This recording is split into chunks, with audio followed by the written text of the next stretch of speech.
Bismillahirrahmanirrahim. Assalamualaikum warahmatullahi wabarakatuh. Perkenalkan, saya Dandi Fiza Daus, mahasiswa Universitas Muhammadiyah Jember, Fakultas Pertanian, Program Studi Agribisnis, ingin mempresentasikan tentang kerawanan pangan di Indonesia sebagai pemenuhan tugas mata kuliah ketahanan pangan yang diampu oleh dosen saya, Ibu Pervinur Nurdiana Wijayanti, SPMP. Langsung saja, yang ingin kita bahas pada hari ini yaitu pertama tentang pengertian kerawanan pangan, yang kedua faktor-faktor penyebab terjadi kerawanan pangan, yang ketiga dampak kerawanan pangan, yang keempat strategi pencegahan kerawanan pangan, dan yang kelima hubungan kerawanan pangan terhadap pembangunan. Yang pertama yaitu pengertian kerawanan pangan.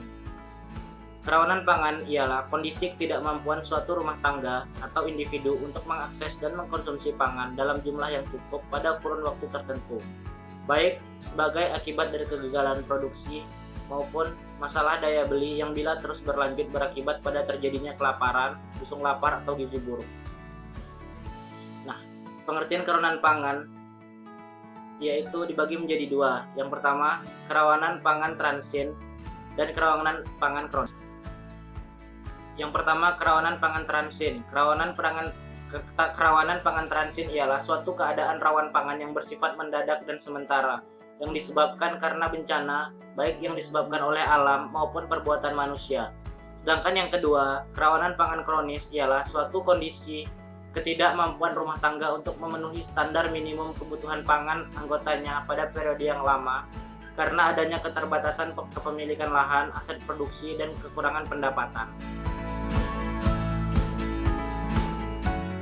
Selanjutnya, yaitu faktor-faktor penyebab terjadinya kerawanan pangan. Yang pertama ialah tidak adanya akses secara ekonomi bagi individu atau rumah tangga untuk memperoleh pangan yang cukup. Yang kedua, tidak adanya akses secara fisik bagi individu rumah tangga untuk memperoleh pangan yang cukup. Yang ketiga ialah tidak tercukupi pangan untuk kehidupan yang produktif atau per individu atau rumah tangga. Yang keempat ialah tidak terpenuhinya pangan secara cukup dalam jumlah mutu, ragam, keamanan, serta keterjangkauan harga. Lebih lanjut dikatakan bahwa kerawanan pangan dapat mempengaruhi oleh daya beli masyarakat yang ditentukan oleh tingkat pendapatannya. Rendahnya tingkat pendapatan masyarakat dan menurunnya daya beli pangan akan memperburuk konsumsi energi dan protein masyarakat. Ya, yang kedua ialah dampak kerawanan pangan. Pada skala mikro, dampaknya terhadap semua kelompok umur, yaitu pada orang tua, orang dewasa, anak-anak, bayi, dan para wanita, termasuk juga wanita hamil. Next, dampak kerawanan pangan.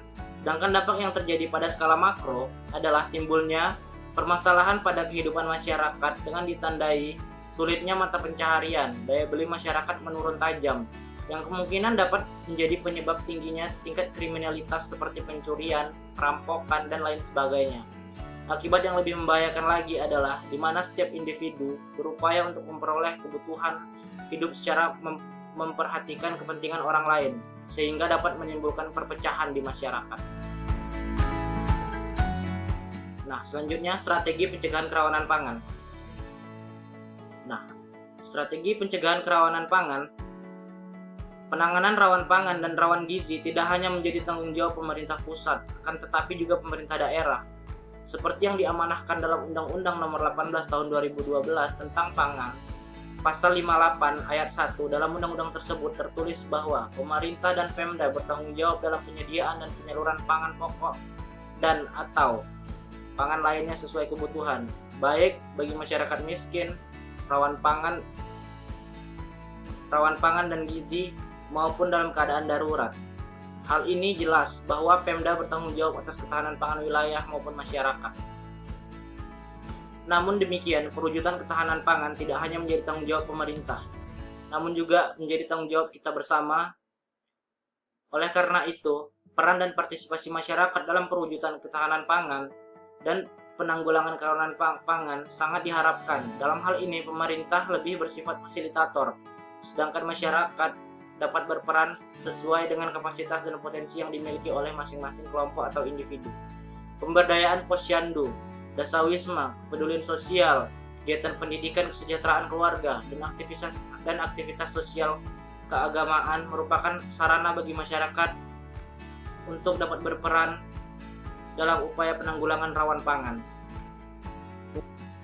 Mungkin hanya demikian yang dapat saya sampaikan pada kesempatan kali ini. Lebih dan kurang saya mohon maaf. Izinkan saya memberikan closing statement dengan singkat, yaitu nilai akhir dari proses pendidikan sejatinya terrekapitulasi dari keberhasilannya menciptakan perubahan pada dirinya dan lingkungan. Itulah fungsi daripada pendidikan yang sesungguhnya. Mungkin hanya itu. Assalamualaikum warahmatullahi wabarakatuh.